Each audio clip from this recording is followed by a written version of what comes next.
el arte les va a permitir a los niños aproximarse también a las funciones psíquicas superiores, es decir, a la imaginación, a la creatividad, a cierto tipo de acción con la memoria, de manera diferente a como lo hacen otras disciplinas. Es decir, mientras el lenguaje lo hace de una determinada forma, las artes lo hacen de formas diferentes. Y esta apertura también prepara a los niños para entrar en el ámbito de lo que es la ambigüedad. Los artistas trabajan mucho con la ambigüedad. Y en este mundo se necesita también tener tolerancia a lo que no se sabe, a lo que no se sabe cómo va a resultar. Los artistas trabajan con la idea de quiero hacer esto, este es mi proyecto, imaginan cosas que incluso no existen, que no han existido nunca en realidad, pero que en su imaginación están, y los niños también tienen ese potencial, pero tienen que desarrollarlo, su potencial que hay que trabajar. También es cierto que el trabajo de los niños con las obras de arte tienen que tener relación con la obra de arte, con la obra de artistas. ¿Por qué tienen que tener esa relación con la obra de arte? Bueno, tienen que tenerla porque los va aproximando a perspectivas procedimentales, a saber cómo el artista creó su obra, qué fue lo que hizo, por qué la pensó así y qué resultado obtuvo después de un proceso realmente largo y de mucho trabajo y de mucha disciplina. En ese sentido también es importante que se fomente la capacidad metacognitiva en el caso de las artes. Yo sé que a veces cuando uno piensa en las artes se ha dado una tendencia a creer que las artes son como las manualidades, pero las artes justamente no están en ese terreno. Las manualidades tienen su lugar y son importantes para cierto desarrollo, pero en el caso del currículum de la educación básica, las artes están pensadas para desarrollar justamente esos procesos metacognitivos que están tratando de que los niños y las niñas trabajen con herramientas de diferente orden, es decir, que puedan ver signos, códigos, y diferentes formas de lenguaje y de expresión. Hay tres elementos que yo estoy destacando en esta diapositiva. Una de ellas es el juego. El juego es un eje fundamental siempre y cuando no se convierta en un elemento solo de divertimento, sino que tenga una función de trabajo educativo para el niño. Si las artes no tiene la función de trabajo educativo, entonces no tiene sentido para las artes. ¿Es el juego una herramienta fundamental? Sí, sí lo es. ¿Es un elemento central? Sí lo es. Pero no solo para entretener al niño. Las artes no son solo para entretener, son para conocer el mundo desde otros mundos diferentes. Ahí es donde están las miradas, están las expresiones de la historia de la humanidad y por eso es muy importante que el niño aprenda jugando, pero aprenda realmente lo que implica el juego en las artes. El otro elemento es trabajar fundamentalmente colaborativamente, trabajar en comunidad. Entender que incluso las artesanías, las artes populares a través de los ritos, a través de una serie de ceremonias, se produce justamente porque se vive en comunidad. Las artes mismas se producen porque se vive en comunidad. Las expresiones dancísticas, el teatro shakespeariano es el ejemplo más por excelencia, ¿no? Vino de lo popular a las bellas artes, pero primero fue la expresión del pueblo. Después fue el teatro shakespeariano, que hoy conocemos. El otro elemento importantísimo es el desarrollo para la convivencia en el trabajo colaborativo, pero fundamentalmente en aquello que hace al sujeto en el mundo y por el mundo. Ahí es donde están también la posibilidad de pasar de un juicio estético en relación a un juicio ético también. O sea, los niños tienen que aprender a hacer un juicio frente a la obra. Saber si les gusta y no les gusta o por qué les gusta. Si les gusta lo que producen sus compañeros o no les gusta lo que les producen sus compañeros. Este elemento es fundamental porque ya en la vieja historia de los griegos se decía no hay etos sin estetos. ¿Sí? O sea, es muy difícil tener ética si no se tiene un cierto nivel del gusto de la estética. El otro asunto, y con eso termino, tiene que ver con esta importancia que tiene el desarrollo personal, pero también el desarrollo de la persona, ¿sí?, del niño en este caso, del niño y la niña en este caso, pero como un elemento fundamental que le plantea la educación artística. Respetar su experiencia estética, es decir, cómo ellos tienen expresiones estéticas por su edad, por su condición, por su inscripción social, pero también trabajar a partir de esa comunidad en lo social, aprendiendo a respetar otras expresiones estéticas. Es decir, todas las expresiones estéticas en el mundo tienen un lugar y deben de cobrar lugar con respecto a la educación del niño. Esta es una nueva forma de trabajar y para nosotros esto es muy importante. Les agradezco su atención.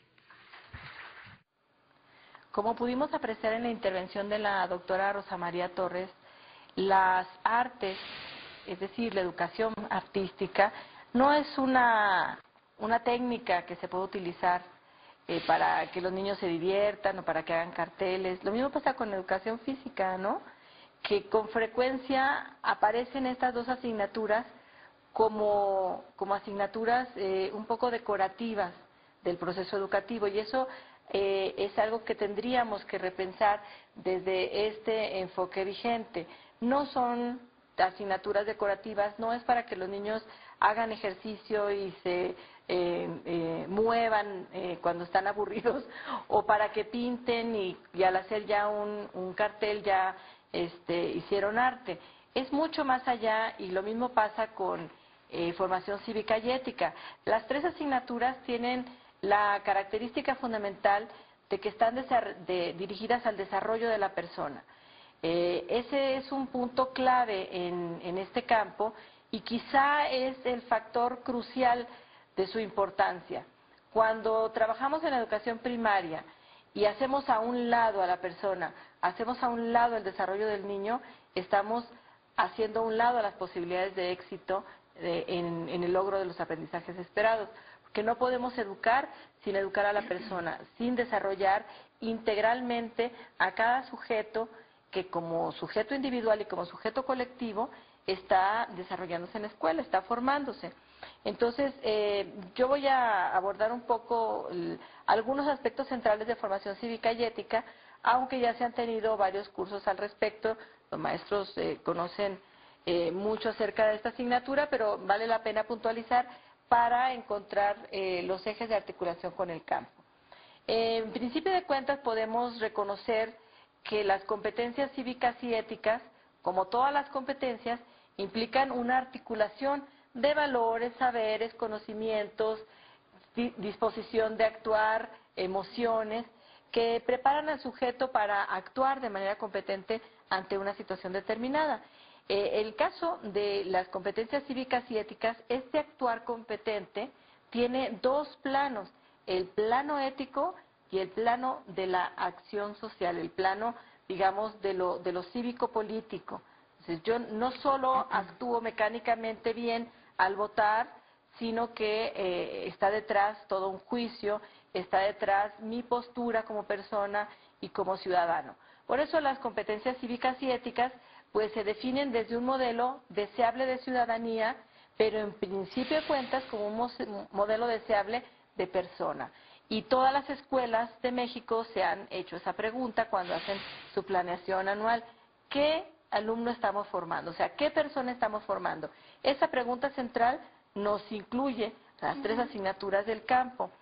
Las 8 competencias que se trabajan en formación cívica y ética representan como un continuum entre el desarrollo personal, el desarrollo para la convivencia y el desarrollo político del alumnado. Entonces, empezamos con el conocimiento y cuidado de sí mismo, que como vimos tiene un fuerte vínculo con formación cívica y ética, con educación física, porque supone esta integración de la identidad, del autoconcepto, del esquema corporal y de todos los procesos de autocuidado. Ligado a esto está la autorregulación y el ejercicio responsable de la libertad, que implica, por supuesto, los procesos de convivencia, porque en la autorregulación es donde el sujeto se reconoce como un sujeto con derechos, pero también como un sujeto con responsabilidades, en donde las responsabilidades mutuas se autolimitan. La tercera competencia es ya entrando al campo de la convivencia y de lo cívico-político, porque alude al sentido de pertenencia a la comunidad, a la nación y a la humanidad. Este sentido de pertenencia se trabaja incluso desde la construcción de las identidades.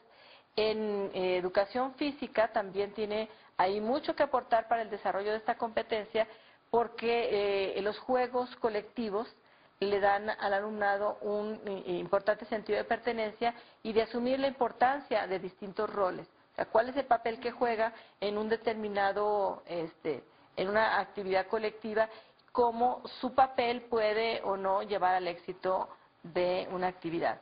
El respeto y la valoración de la diversidad es otra competencia que establece un vínculo con educación artística y con educación física, pues en ambas asignaturas se trabaja de manera muy importante la multiculturalidad, el respeto a la diversidad en todas sus formas, pero particularmente en relación con la diversidad cultural, porque México es un país diverso, es un país con una riqueza étnica, cultural, lingüística, que se expresa de manera importante en la educación artística, como ya lo vimos en la intervención de la doctora Torres.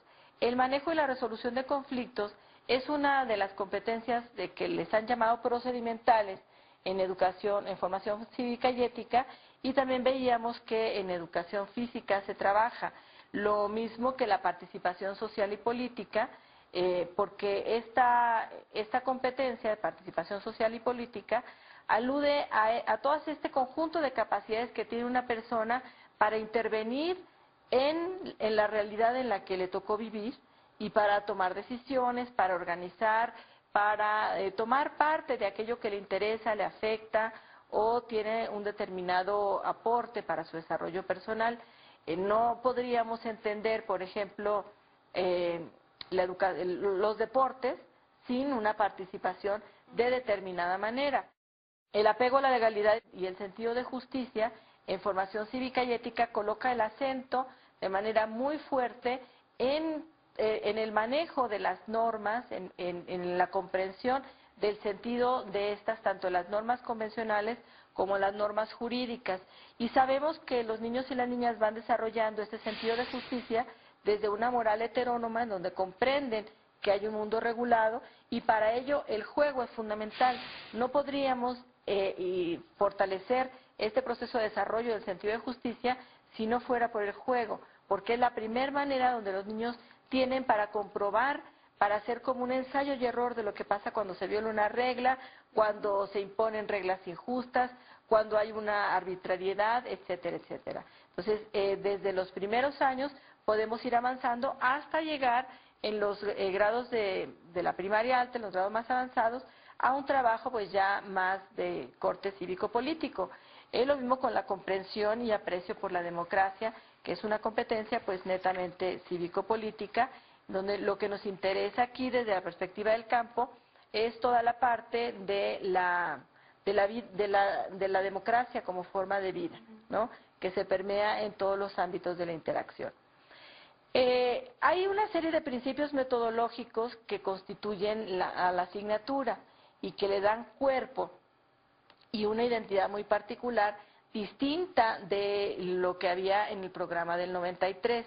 Este programa de formación cívica y ética rompe con una visión clásica del civismo para colocar al centro a una pedagogía democrática, una pedagogía en donde nos interesa la palabra del alumno, nos interesa que participe, que se involucre. Por eso se habla también de una pedagogía de la pregunta, del juego, del cuerpo, ¿no?, en donde el placer de descubrirte capaz de aprender, y que tiene que ver con un principio que está en las otras dos asignaturas, el desarrollo del potencial. El alumno que va descubriendo no solo lo que puede hacer con su cuerpo, sino con su cuerpo como parte de esta interacción con los otros, como un vehículo para la interacción, sino también lo que puede hacer con su intelecto, le permite, bueno, asumir un proceso, pues, también de autonomía en el pensamiento y en su comportamiento. La formación cívica y ética también tiene unos principios metodológicos que aluden a su carácter cívico-político, a su carácter ético. Por ejemplo, la no neutralidad. No podemos ser neutrales, y creo que tampoco en educación física. O sea, algo está bien o está mal, es correcto o es incorrecto, es justo o es injusto. Esta no neutralidad le exige al maestro tomar postura y educar para que el alumnado también tome postura, pero una postura argumentada. Tiene la formación cívica y ética una visión holística, integradora e interdisciplinaria. Esto implica que no solo tiene relación con estas asignaturas del campo, sino con todas las asignaturas del currículum, y lo mismo le pasa a educación física, que podemos decir, bueno, el ejercicio que se propone para integrar las asignaturas del campo también se puede hacer para integrar con las demás asignaturas, porque tienen esa visión holística. Tiene una pedagogía de la convivencia y del clima socioafectivo, y aquí hay otro fuerte vínculo con educación artística y educación física, porque la socioafectividad como principio metodológico de la formación cívica y ética implica las emociones. O sea, que las emociones entren a jugar al salón de clase, formen parte del quehacer cotidiano y se aprenda no solo a sentir, sino también a hacer algo con eso que siento. Y eso no lo puede hacer solo la formación cívica y ética, lo tiene que hacer en concurso con las otras asignaturas. Y esto va a fortalecer de manera importante la autonomía moral y también la autonomía en el ejercicio de los derechos, la autonomía en la interacción con los otros, en la toma de decisiones. En términos más pedagógicos, la formación cívica y ética requiere de un aprendizaje significativo, de una educación transformadora, centrada en la persona y que sea práctica y vivencial. Estos 4 elementos le dan a la formación cívica y ética un carácter crítico. Necesariamente tiene que ser crítico y tiene que poner el acento en aquellos asuntos del entorno y de mi vida personal que representan un desafío para construir condiciones de vida digna, condiciones de interacción y de convivencia social respetuosa, sana, protegida, etcétera. De esta manera, muchos de los ejercicios que se hacen con frecuencia, muchas de las actividades que se plantean en formación cívica y ética, tienen que ver con el diseño de proyectos transformadores, el diseño de situaciones didácticas en donde el alumnado identifique un problema y sea capaz de resolverlo, sea capaz de enfrentarlo, pero siempre teniendo presente, los principios generales de la convivencia democrática. Finalmente, tendríamos como condiciones necesarias para que la formación cívica y ética se aplique en las aulas, necesitamos una comunicación efectiva. No es posible que esto ocurra si el maestro es el único que habla, si no escucha a los maestros, si no se problematiza, si todo es plano. De esta manera necesitamos un aprendizaje grupal, cooperativo, y en donde se dé mucha importancia a la diversidad. Y a ello te quisiera preguntar, Luz, ¿qué le aporta en este sentido en particular de la diversidad y de la multiculturalidad, por ejemplo, en relación con la equidad de género, cómo le aporta la educación física a la formación cívica y ética y viceversa? Muy bien.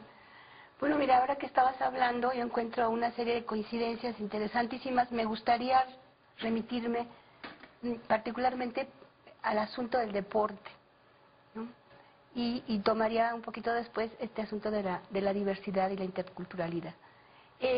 Para nosotros ahora, uno de los ejes pedagógicos justamente recae en hacer la diferenciación entre educación física y deporte, tratando de superar estas prácticas de exclusividad para elegir a los más aptos y dejar fuera a los menos favorecidos naturalmente con estas condiciones de práctica física. Y en este sentido se está hablando de reorientar la educación física hacia un deporte educativo. Y ahí están las